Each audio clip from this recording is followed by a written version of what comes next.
de prêcher sur la prospérité, sur la bénédiction, sur ces choses. Il est vrai que je prêche beaucoup plus sur la foi, sur le discipulat, sur la consécration. Mais je pense que le Saint-Esprit m'a mis à cœur de parler un peu, d'aborder un peu les thèmes de la bénédiction. Nous allons commencer aujourd'hui avec la générosité. Le thème, c'est la générosité. Peut-être que nous allons dimanche prochain parler d'autres choses en fonction du Saint-Esprit. Mais ce matin, le thème de ce matin, c'est la générosité, qui est un pan de la prospérité. La générosité, nous prenons nos textes dans 2 Corinthiens 9, à partir du verset 6.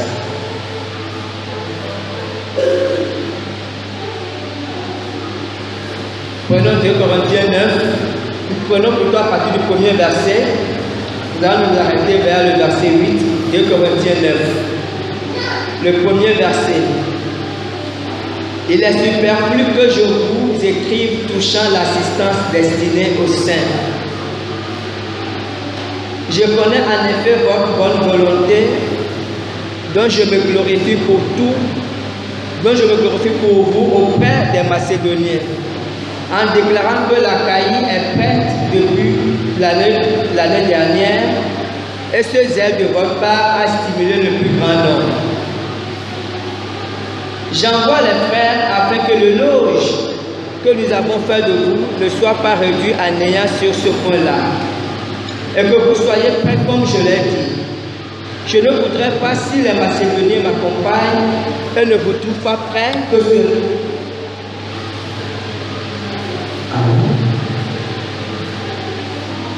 Donc je reprends le verset 4. Je ne voudrais pas, si les Macédoniens m'accompagnent et ne vous trouvent pas prêts, que cette assurance tournât à notre confusion, pour ne pas dire à la vôtre. J'ai donc jugé nécessaire d'inviter les frères à se rendre auparavant chez vous et à s'occuper de votre libéralité déjà promise, afin qu'elle soit prête de manière à être une libéralité et non un acte d'avarice. Sachez-le, verset 6, sachez-le, celui qui sème peu moissonnera peu, et celui qui sème abondamment moissonnera abondamment. Que chacun donne comme il a résolu en son cœur, sans tristesse ni contrainte, car Dieu aime celui qui donne avec joie. Et Dieu peut vous combler de toutes sortes de grâces, afin que, possédant toujours en toutes choses de quoi satisfaire à tous vos besoins, vous ayez encore en abondance pour toute bonne œuvre. Amen. Ici, c'est Paul qui écrit cette lettre.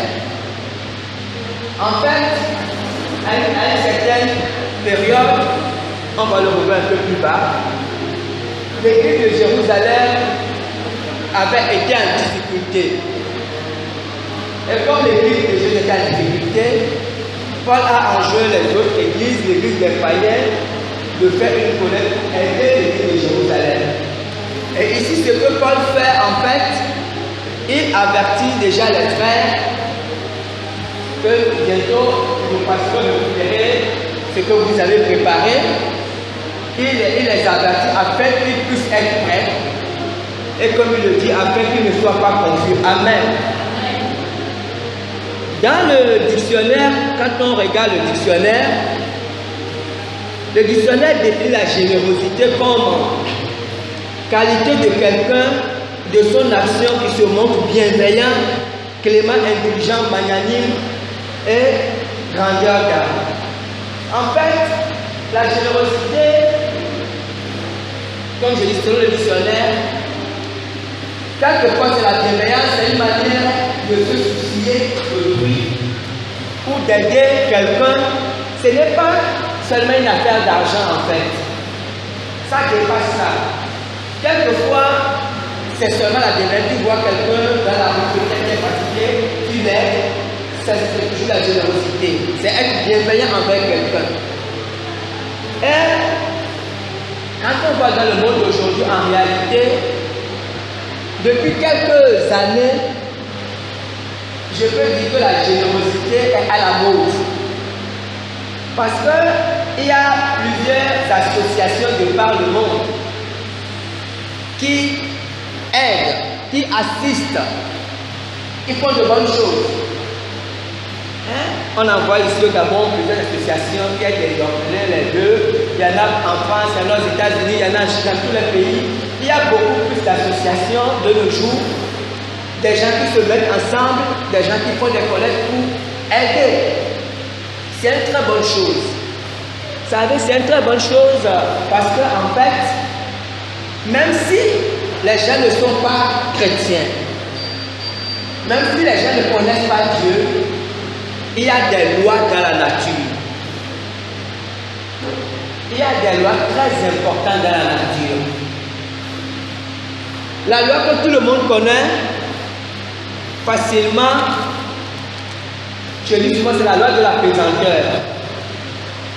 Cette loi de la pesanteur qu'on apprend aux enfants à l'école, c'est une loi qui fait que sur la terre, tout ce qu'on laisse en haut tombe directement. C'est une loi que Dieu a mise sur la terre. Parce que sur la terre, Dieu ne voulait pas que les hommes flottent. Quand on va sur la ligne, on verra qu'il y a d'autres lois là-bas. Les gens flottent. Mais sur la terre, cette loi de la pesanteur fait que tout ce qui est suspendu tombe. Il y a bien d'autres lois sur la terre, beaucoup de lois. Et les physiciens travaillent avec les lois de la terre. Les gens qui fabriquent les avions, les gens qui fabriquent les bateaux, ils se basent sur les lois de la terre. Vous savez, ils ne créent pas des choses. Ils utilisent ce qui existe déjà pour fabriquer les choses. Et il y a une loi très importante, et c'est ce que Paul a dit, c'est la loi des semailles. C'est un principe que Dieu a mis sur la terre. Ce principe fait que celui qui sème récolte. Aussi simple que ça, que cette personne soit une méchante personne, que cette personne soit une bonne personne. Lorsque quelqu'un sème, imaginons deux cultivateurs, un cultivateur chrétien et un cultivateur païen. Imaginons que les deux vivent côte à côté, ils sont voisins. Le cultivateur chrétien, parce qu'il est chrétien, il n'a pas semé, il n'a rien semé. Donc il n'a pas semé. Quand le temps de la semence est arrivé, il n'a pas semé. Mais il a prié, il a jeûné, il a fait un travail spirituel. Mais le cultivateur païen, lui, il a semé tout simplement. Vous comprenez? Qu'est-ce qui va arriver au temps de la récolte? Le païen, même si c'est le plus grand sorcier du village, il va semer. Mais le chrétien ne pourra rien semer. C'est vrai qu'il a prié, c'est vrai qu'il a jeûné, mais sauf qu'il n'a rien semé. Vous comprenez? Il n'a pas respecté une loi très simple. C'est la loi des semailles. C'est un principe que Dieu a mis dans la nature. Que celui qui sème moissonne. C'est pour ça que lorsqu'on jette une graine dans le sol, quelques temps après, même des fois qu'on ne se recoupe pas, il suffit qu'il pleut. Parce que c'est Dieu qui donne la pluie, c'est Dieu qui donne le soleil, quelques temps après on voit cela germer. C'est très important. Et dans Luc 6, verset 33, Jésus a dit quelque chose. Luc 6, verset 33. Donnez et il vous sera donné. On versera dans votre sein une bonne mesure, serrée, secouée et qui déborde. Car on vous mesurera avec la mesure dont vous serez servi. Jésus, ce que le Seigneur dit en fait, c'est sur la base de cette même loi. Parce que c'est une loi que Dieu avait déjà mise en place. Et Jésus s'est basé sur cette loi pour enseigner, pour dire aux gens de donner. Jésus a dit donner. En fait, en d'autres termes, Dieu dit, si vous voulez posséder, si vous voulez avoir des choses, alors semer. Vous savez, c'est un peu contradictoire.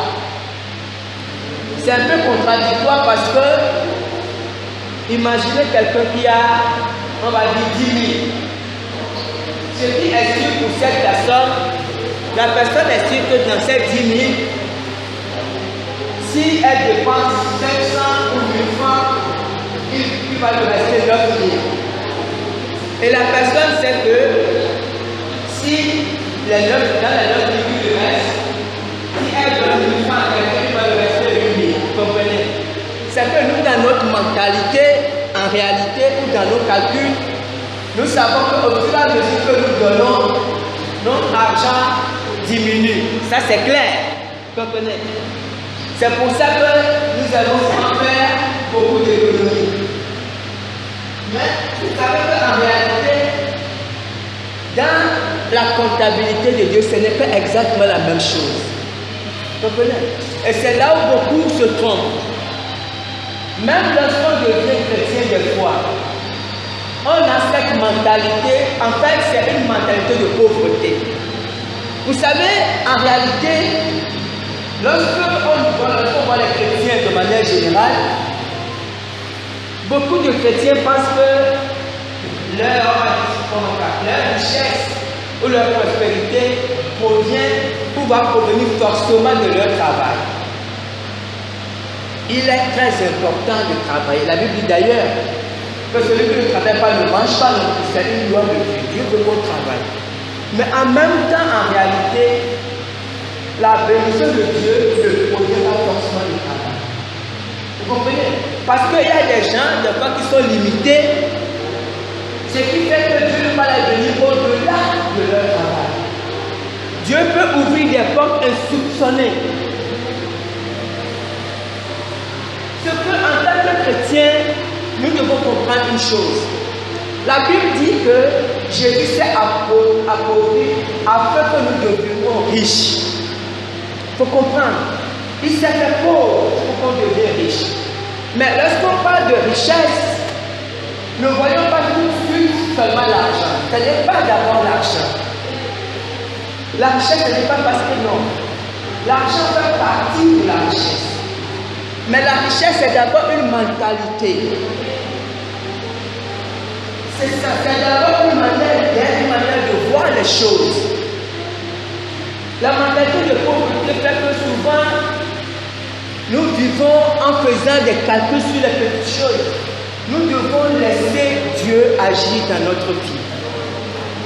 Vous savez, il est évident que nous ne serons pas forcément tous riches.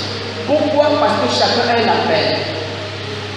Mais parmi nous, indépendamment de nos occupations, indépendamment de notre travail, Dieu veut enrichir certains. Parce que Dieu enrichit certains pour bénir, pour être la provision de l'Église. Dieu ouvre des portes aux gens parce que Dieu veut les utiliser comme canon de bénédiction pour l'Église. Mais pour que Dieu agisse, nous devons comprendre certaines choses. La première chose, c'est que quand Dieu a créé l'homme, en fait, depuis le jardin d'Éden, quand Dieu a créé l'homme, Dieu a voulu utiliser l'homme comme son partenaire. Dieu a créé Adam. Et quand Dieu a créé Adam, il dit que Dieu a créé toutes choses. Dieu a créé un jardin. Dieu a mis Adam dans ce jardin. Et Dieu a dit à Adam, voici le jardin. Cultive ce jardin. Domine sur le jardin, sur tout ce qui est sur la terre. C'est que Dieu a mis Adam au départ en position, on peut dire ça, de gouvernement. Dieu a dit à Adam, domine sur tout ce qui est sur la terre. C'est que Dieu a donné à Adam déjà une mentalité de dirigeant, une mentalité de leader, une mentalité de gouverner sur tout ce qui est sur la terre. Et Dieu, en faisant ça, il a aussi dit à Adam de ne pas manger l'arbre. Mais ce que nous devons comprendre, c'est que la condition que Dieu a donnée à Adam au départ, c'est que Adam dirige, c'est que Adam domine en fait. Et c'est cette condition, c'est dans cette condition en réalité que Dieu replace le chrétien après la conversion. Lorsque on devient chrétien, on est païen, on subit la malédiction parce qu'il y a ces deux lois. Dans Romains 8, l'apôtre Paul en parle. L'apôtre Paul parle de la loi du péché et de la mort. C'est une loi qui accable la vie de tous les païens quand on ne connaît pas Dieu. C'est une puissance qui agit dans la vie du païen. Vous comprenez? Et cette puissance fait que le païen est sous la malédiction de la maladie, de la pauvreté, de beaucoup de choses. Et lorsqu'on devient chrétien, il y a la loi, il y a une autre loi. La loi de l'esprit et de la vie, il y a une autre loi qui affranchit, qui libère de cette loi de malédiction. Ce qui veut dire en réalité que lorsqu'on devient chrétien, je le dis sérieusement, c'est très important.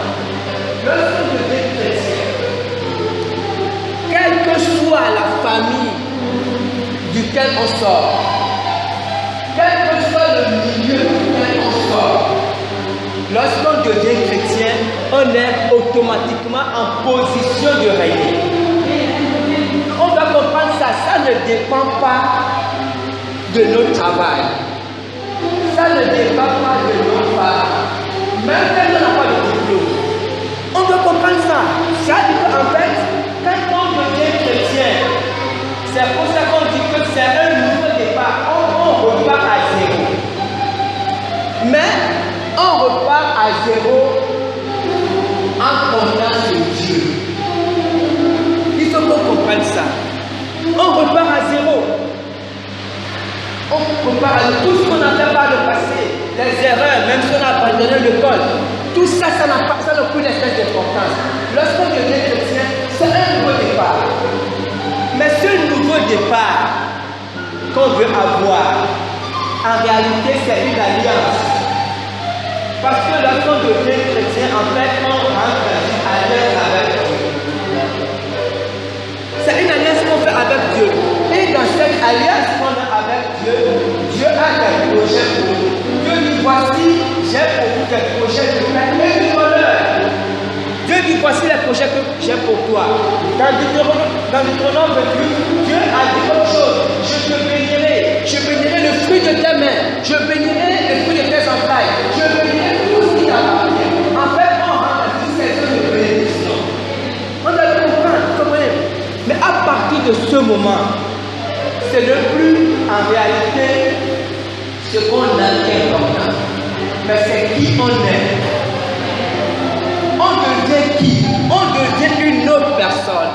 On devient une personne sur laquelle les yeux de Dieu sont fixés. Les yeux de Dieu sont sur vous. C'est très important. Quel que soit votre travail, même si vous êtes éboueur, même si vous travaillez à ce bloc, ça n'a aucune espèce d'importance. Vous devez comprendre ça, parce que Dieu peut faire quelque chose avec vous. Mais ce qui est important, à partir de ce moment, nous devons, première chose, faire confiance à Dieu. Nous devons marcher, apprendre. Je dois dire, nous devons apprendre à marcher avec Dieu. Parce que Dieu nous a fait difficile.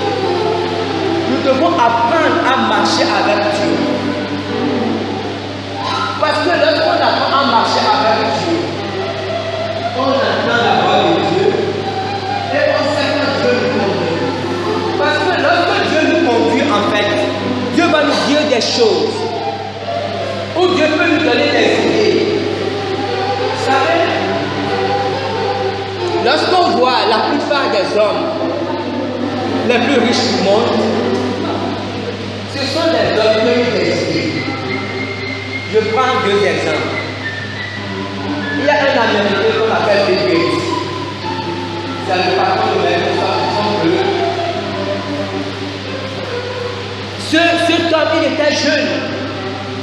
Il était jeune étudiant. Dans une grande université à Harvard, il était jeune étudiant. Mais, sauf qu'il n'était pas le seul jeune étudiant. Ils étaient des milliers, des centaines. C'est vrai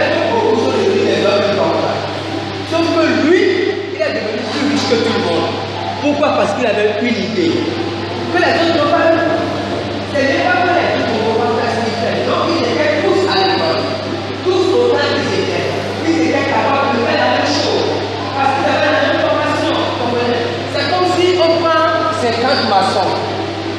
Ils sont tous maçons. C'est tout ça, c'est leur travail. Donc tous étaient capables de faire la même chose. Sauf que lui, il a été le premier à avoir une idée que les autres n'ont pas eu. Vous savez, c'est ça souvent qui est défi. Si on prend aussi le patron de Facebook, par exemple, tout le monde utilise Facebook. C'est la même chose. C'était un étudiant. Il n'était pas le seul étudiant informatique. C'était l'étudiant qui faisait l'informatique. Ils étaient des centaines de milliers à étudier la même chose. Ça veut dire qu'ils avaient la même capacité. Mais la seule différence entre lui et les autres, c'est qu'il avait une idée que les autres n'ont pas eu. Tout simplement. Et cette idée a fait de lui un multimilliardaire. Vous comprenez? Ce qui fait qu'en réalité, lorsqu'on devient chrétien, on a un avantage énorme. Je dis souvent que lorsqu'on est chrétien, on est toujours intelligent. Parce que j'ai dû, Dieu m'a fait cette grâce, de voir beaucoup de chrétiens, beaucoup de personnes qui n'ont pas été à l'école. Il y en a même au Gabon. Je suis souvent des exemples qui sont au Gabon. Les gens qui n'ont pas été à l'école, et ils sont devenus chrétiens. Mais lorsqu'ils sont devenus chrétiens, ils ont réussi à lire la Bible. Et pas seulement ça. J'aime citer l'exemple du pasteur Pierre Gaëtan, parce qu'il est au Gabon, parce que je le connais. On a été jeunes ensemble. Il n'a jamais été à l'école, parce que il est comme beaucoup de jeunes Gabonais, ou sortis de familles divorcées, et puis il a été avec sa mère, il a traîné un peu dans la rue, ce qui fait qu'il n'a pas pu aller à l'école. Et il est venu, par la grâce de Dieu, il s'est converti dans les années 90, au temps de Britannique. Quand il s'est converti, ils étaient des jeunes. Et ils faisaient partie un peu des responsables parce qu'ils étaient plus jeunes. Avec les pasteurs Francis Mbadiga, Michel Mbadiga, Gaspard Audien et bien d'autres. Un jour, ils avaient décidé d'aller en retraite, de se retirer un peu, de prier, de jeûner. Donc, ils sont partis en retraite avec. Il y avait aussi les jeunes sœurs parmi eux. Mélena, qui est la femme du pasteur Mike Djokta. Il y a d'autres. Et quand ils sont partis en retraite, ils priaient, ils jeûnaient. Et le troisième jour, la fin des moments, ils avaient décidé de lire ensemble un chapitre biblique. On ne sait pas qui a eu l'idée. Et quand ils ont fait ce choix, ils lisaient par portion. Ils ont dit, ils vont passer la Bible. En tout cas, ils étaient en file. Donc, chacun devait lire une portion à tour de rôle. Et quand cela a commencé, le pasteur Kébi était très embêté. Parce que c'est honteux pour lui. Moi, il n'était pas pasteur à l'époque, il était jeune Kébi Gaëtan. C'était gênant pour lui de dire aux autres, tu ne sais pas lire.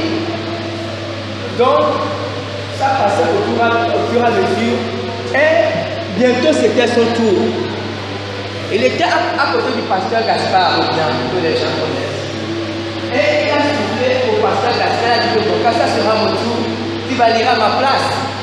Vous savez que le pasteur Gaspard, on l'a toujours appelé Tonton Gas. Il est très carré. Il est toujours très carré. Enfant pur Dieu, il a dit non, ça c'est ton affaire. Je ne peux pas t'aider, tu te débrouilles. Donc, c'est venu chez le pasteur Gaspard, il a lu. Après, il a passé la Bible à Kébi Gaëtan. Et Kébi Gaëtan a pris la Bible, il a pris. Et depuis la Bible, il a commencé à lire. Il a commencé, il lisait, et à un moment donné, il s'est arrêté. Parce qu'il a réalisé qu'il lisait lisait tout naturellement. Et il a commencé à crier. Et il a commencé à pleurer. Et il dit, je n'ai jamais lu. Je lis ce qu'il était tellement étonné par ce qui lui arrivait. Et que ce mouvement d'esprit a saisi tout le monde. Et ils ont commencé tous à prier, à pleurer. Et le Saint-Esprit s'est répandu au milieu d'eux. Et à partir de ce moment, Pierre Gaëtan a continué à lire. Naturellement. Et à une certaine époque de ma vie, on était très proches. Très proches. Et Pierre, quand il faisait les choses, moi je suis informaticien. Et quand il a commencé, on était là-bas à la sécurité ensemble, on était dans la sécurité. Mais à chaque fois qu'il faisait les choses, il aimait que les choses soient belles. Il aimait beaucoup le design. Il aimait qu'on travaille pendant des heures sur l'ordinateur. Et pourtant, c'est quelqu'un au départ qui était totalement analphabète. Il est devenu ce qu'il est devenu. Il a épousé une fille qui était à l'université, alors qu'au départ, il ne savait même pas lire. Vous comprenez? Pourquoi?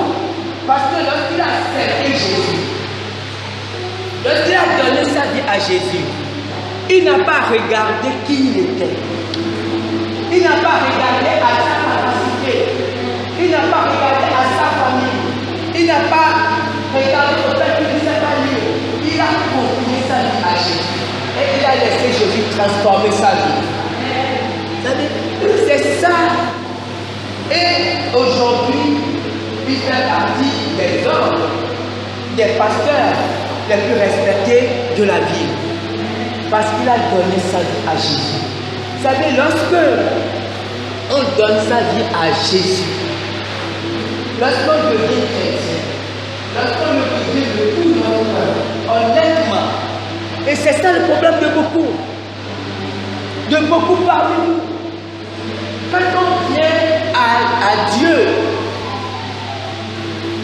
on dit qu'on devient chrétien, mais en réalité, la plupart du temps, on vient seulement à l'église. On ne donne pas notre vie à Dieu. On ne fait pas confiance à Dieu. En fait, on n'abandonne pas notre vie entre les mains de Dieu. Et vous savez, Dieu est un Dieu très respectueux. Dieu nous respecte beaucoup. Le Saint-Esprit nous respecte beaucoup. Il ne veut pas nous déranger. En fait, il ne veut pas, je ne sais pas quoi, il ne veut pas nous donner ce qu'on ne veut pas. Il ne veut pas nous amener sur les chemins qu'on ne veut pas emprunter. Dieu nous propose des choses en fait. Quand on devient chrétien, c'est comme si Dieu nous dit, donne-moi ta vie. Je veux faire de toi ce que tu ne peux même pas imaginer. Vous savez, quand je parle, ça me fait penser aussi à un pasteur, Nicky Cruz. Nicky Cruz, c'est un pasteur de l'Amérique du Nord, d'origine latino, colombien. Au départ, c'est aussi un garçon qui vivait dans les gangs. Parce qu'il n'a pas vécu avec son père. Son père a abandonné sa mère. Et il a vécu comme ça. Et très tôt, il a appris à se débrouiller comme un homme. Et il est devenu chef de gang. Mais un jour, il y avait un pasteur, un homme de Dieu, David Wilkerson. Cet homme de Dieu, il suivait la télé un jour comme ça. Et quand il suivait la télé, le journal, il a dit qu'on a présenté des enfants, des enfants de gang. Le journal parlait de ces enfants de gang qui faisaient beaucoup de mauvaises choses. Des enfants que tout le monde détestait parce que ce sont des enfants qui causaient beaucoup d'ennuis aux gens. Et puis Dieu a touché son cœur. Dieu lui a dit, va vers ces enfants et va leur parler de moi. Et cet homme, David Wilkerson, il est parti, parce qu'il est venu à Dieu, il est parti prêcher à ces gangs, à ces jeunes bandits. que tout le monde suivait. Et quand il prêchait à ces jeunes bandits, il y avait ce jeune Nicky Cruz qui était quelqu'un de très méchant. Et il voulait tuer cet homme de Dieu parce que cet homme de Dieu l'énervait, parce que cet homme lui parlait de l'amour. Alors, quand il a grandi, il a grandi seulement avec la méchanceté. Il ne connaît pas ce qu'on appelle amour. Il a été abandonné par son père, il a vécu avec sa mère, il a appris dans la vie à se débrouiller, à braquer. Donc, honnêtement, quand on veut lui parler d'un Dieu qui aime, pour lui, c'est des histoires. Et plusieurs fois, il a été méchant, il a brutalisé cet homme de Dieu. Et un jour, il lui a dit que tu sais que je peux même te découper ici. Et l'homme de Dieu lui a dit que Nicky, même si tu me découpes en morceaux, chaque morceau va te dire Jésus t'aime. Et ce bandit, en réalité, il perdait pied, c'est qu'il ne comprenait pas. Disons que cet homme de Dieu l'agaçait profondément. Et quelquefois, il avait envie de lui faire du mal, mais il n'arrivait pas à lui faire du mal.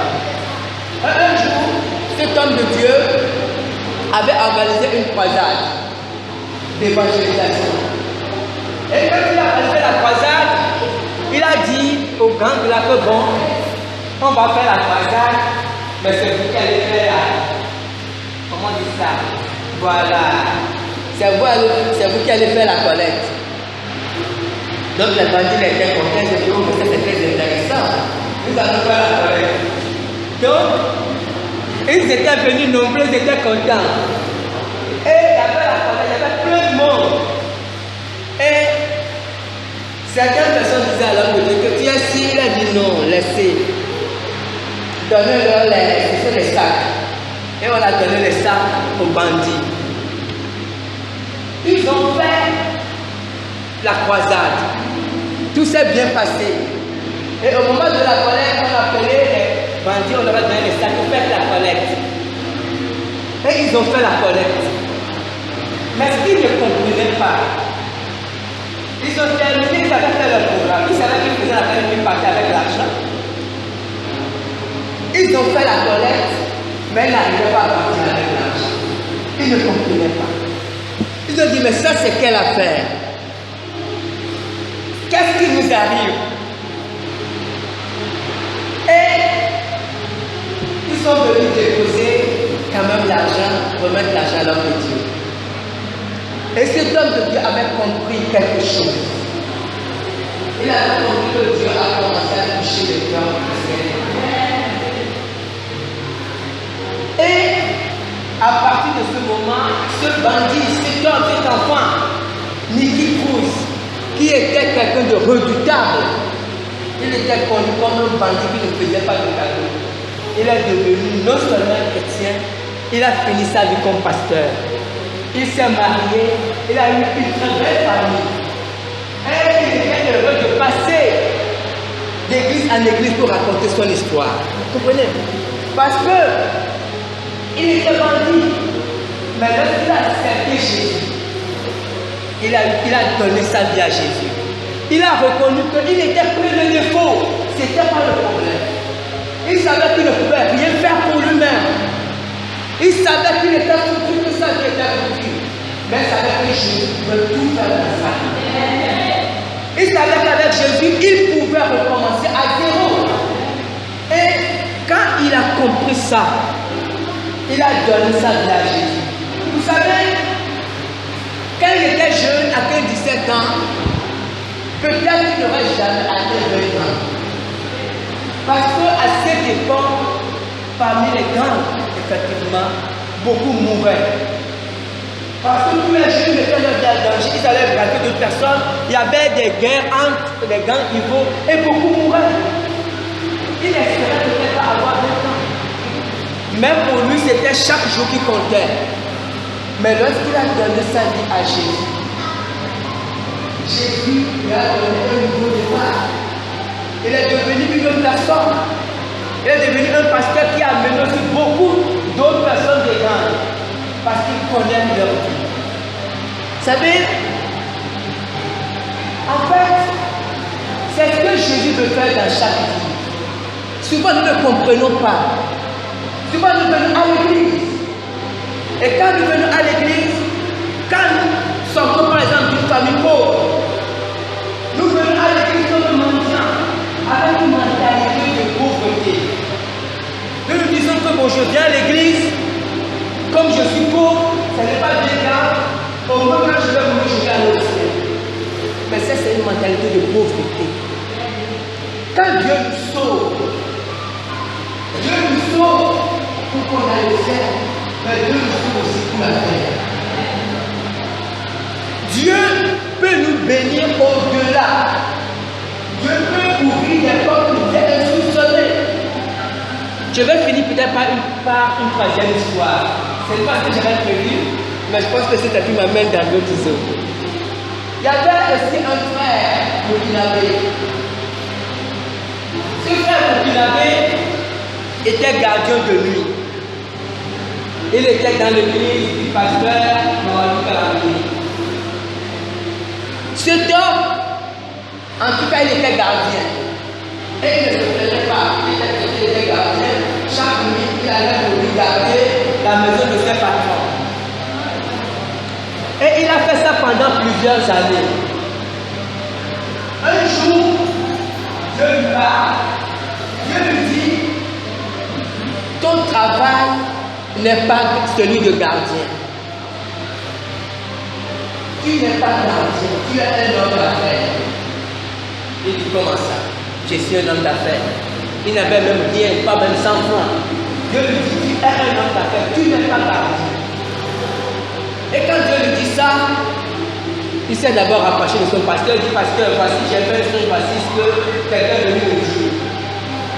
Le pasteur a dit, ok, ce n'est pas un problème, je vais prier pour toi. Et le pasteur a prié pour lui.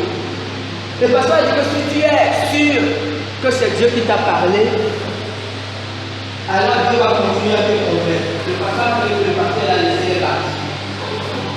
Quelque temps après, il sentait comme cette pression dans sa vie qui n'est pas gardien. Il n'arrivait plus à, comment on dit ça, son cœur n'était plus dans le travail qu'il faisait. Et il est parti voir son patron, il lui a dit que mon patron, je m'excuse, c'est là que je vais démissionner. Le patron dit, il n'y a pas de problème, donc je vais te donner ce que je te dois. Et le patron lui a donné ce qu'il lui restait pas grand chose, et il a dit qu'il avait, s'il a trop, c'est peut-être 25 ou 30 000. Il est parti avec ce que son patron lui a donné. Et qu'est-ce qu'il a fait? Il a commencé à faire un petit commerce, comme on fait au Guatemala, on fait les bonbons, parce que c'est ce qu'il avait. C'est ce qu'il avait. On n'a pas compris quelques mois plus tard. On ne sait pas ce qui s'est passé dans son commerce. Quelques mois plus tard, quelques années plus tard, il était devenu un grand homme d'affaires qui faisait l'import-export entre le Burkina et la Côte d'Ivoire. Un homme très riche. Et il faisait l'import-export. Mais malheureusement pour lui, un jour, il prenait l'avion en Côte d'Ivoire pour aller au Burkina parce que c'est l'affaire. Et son pasteur aussi prenait l'avion pour aller au Burkina Faso. Et quand il a vu son pasteur, il s'est rapproché de lui. Bonjour pasteur. Et puis il a dit, qu'est-ce que tu fais? Il a dit, non, je suis venu pour mes affaires. Il a dit, oh, c'est très bien. Il a dit, mais je ne te vois plus à l'église. Il a dit, oui, papa, c'est vrai que c'est parce que je suis occupé. Et le pasteur lui a dit, non. Parce que le pasteur il a ressenti comme une grande tristesse. Une grande tristesse parce que son frère n'a pas compris. En fait, il n'a rien compris. Et malheureusement, beaucoup de riches parmi nous sont dans cette situation. On ne comprend pas. C'est juste de dire que Dieu a fait de nous des partenaires. Dieu a créé les cieux de la terre. Mais Dieu, dans son choix, n'a pas voulu gérer les affaires de la terre. il a confié la terre aux hommes. Il a dit, voici, j'ai tout créé. Moi, je reste au ciel, mais je vous confie la terre. Mais ce que je fais, je suis partenaire avec vous. Et je vous confie des choses. En fait, Dieu nous confie des choses. Dieu nous confie des enfants. Il nous confie des choses. Nous sommes des intendants de Dieu. Il dit, voici, je vous confie des choses que vous gérez. En fait, vous me représentez sur la terre. Si vous gérez mal ce que je vous confie, vous allez me rendre compte. Parce que Dieu dit quoi? Parce que Dieu dit, la terre m'appartient, tout m'appartient. En fait, vous savez, la mentalité capitaliste qui a fait une mentalité de pauvreté fait croire à l'homme que nous possédons des choses. Quand j'ai quelque chose, j'ai une voiture, je dis c'est ma maison, c'est ma voiture. C'est un peu vrai. Mais en réalité, ce sont des choses que Dieu me confie. En fait, Dieu me donne, puisque de toute façon, ma vie appartient à Dieu. Puisque mon souffle appartient à Dieu. Nous avons eu un président formidable. Un bon père de famille, comme on dit. Le défunt Omar Bongo. Il y avait tout le Gabon entre ses mains.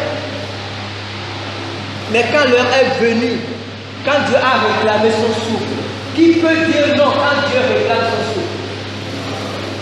Quelle que soit sa puissance, quelles que soient ses richesses, quelle que soit son autorité, qui peut dire non Dieu, moi je ne vais pas mourir, je vais mourir demain. Parce qu'en fait tout appartient à Dieu. Mais Dieu dit qu'il nous confie aux hommes pour que nous puissions les gérer. Et lorsque nous en avons la gestion, quelquefois nous oublions et nous sommes remplis d'orgueil. Et nous disons, moi je suis ministre d'État, moi je suis président de la République, moi je suis, et nous aimons tellement dire, moi je suis. Il y a eu deux cas comme ça dans la Bible. Il y a eu le cas du roi Nebuchadnezzar et il y a eu le cas de l'autre. Le roi Nebuchadnezzar, c'était un roi puissant, un roi que Dieu avait établi du temps de Daniel. À l'époque, il dominait, il était vers l'Irak, l'Iran, vers cette zone-là, et il dominait sur toute la terre. Et il était devenu puissant qu'il se vantait, il avait des très grandes réalisations. Il disait je suis. Et Dieu a parlé d'abord à Daniel. Dieu a dit, va dire à Nebuchadnezzar que c'est moi je l'ai établi, moi le roi des cieux. Je l'ai établi sur toutes choses. Je lui ai donné le pouvoir et la gloire pour qu'il domine sur toutes choses. Mais il faut qu'il sache que je suis Dieu et qu'il humilie son cœur. Et Daniel est parti dire ça à Nebuchadnezzar. Il a écouté ça d'une oreille, c'est sorti par l'autre. Environ 1 an exactement plus tard, il était encore en train de se vanter. Et Dieu a dit, ok, Dieu l'a pris, Dieu l'a envoyé en forêt. Pendant 7 ans, il est parti en forêt. Il a vécu avec les animaux. Parce que Dieu a dit qu'il va passer 7 ans pour comprendre que lui, il est le roi du roi. Que c'est lui qui établit les hommes et c'est lui qui les enlève. Il y a un autre roi qui a fait la même chose, mais là c'est le temps des apôtres. Hérode. Hérode, il se vantait aussi. Et quand il faisait un discours, les hommes criaient, les gens criaient, comme les gens aiment souvent acclamer les dignitaires, danser. Les hommes criaient, voix de Dieu, ce n'est pas un homme. Et il était content. À l'instant même, il a été frappé par un ange, il est mort sur place. Parce qu'il n'a pas rendu gloire à Dieu. Mais quelquefois, ils ne sont pas les seuls dignitaires. Il y en a bien d'autres qui passent le temps à se vanter. Mais Dieu laisse faire. Parce que Dieu est un Dieu de compassion. Dieu fait comme il veut. Il y a des gens qui bombent le temps, je suis ceci, tu sais à qui tu as affaire. Dieu laisse faire. Parce que quelquefois l'homme oublie en fait qu'il n'a pas le contrôle de son souffle. Et l'homme se vante de beaucoup de choses. Mais Dieu dans sa bonté, Dieu dans sa compassion laisse l'homme comme ça. C'est très important.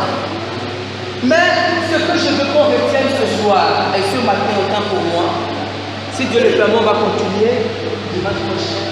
Ce que je veux qu'on retienne, qui est fondamental, qui est capital, c'est que lorsqu'on devient chrétien, lorsqu'on devient réellement chrétien, on n'est plus la même personne. Si tu es réellement devenu chrétien, alors oublie ta famille, oublie la famille duquel tu sors. Que ta famille soit grande, petite, pauvre, riche, ça n'a plus aucune espèce d'importance. Si tu deviens chrétien, oublie ton travail, que tu sois ministre, forgeron, maçon, pêcheur, ça n'a plus aucune espèce d'importance. Quand tu deviens chrétien, c'est une nouvelle aventure qui commence. En fait, tu recommences ta vie à zéro. Si du moins tu laisses Dieu transformer ta vie. Parce que Jésus a un projet, en fait. Dieu a un projet, indépendamment de tout ce qui t'entoure. Parce qu'il te donne une nouvelle identité. Que tu sois marié, divorcé, que tu aies une vie catastrophique, ça n'a aucune espèce d'importance. C'est un nouveau départ que tu donnes. Jésus a dit, moi je suis le bon berger. Il dit, je suis le bon berger qui donne sa vie pour ses brebis. Et il a donné sa vie pour nous, afin que nous puissions avoir notre vie. Il a donné sa vie afin que nous soyons heureux, afin que nous soyons bénis. Mais puissions nous lui faire confiance. Est-ce que nous pouvons choisir de faire confiance à Jésus? C'est la seule chose. Amen. On acclame le Seigneur.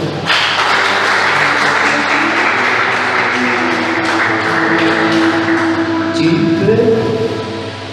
peux tout recommencer.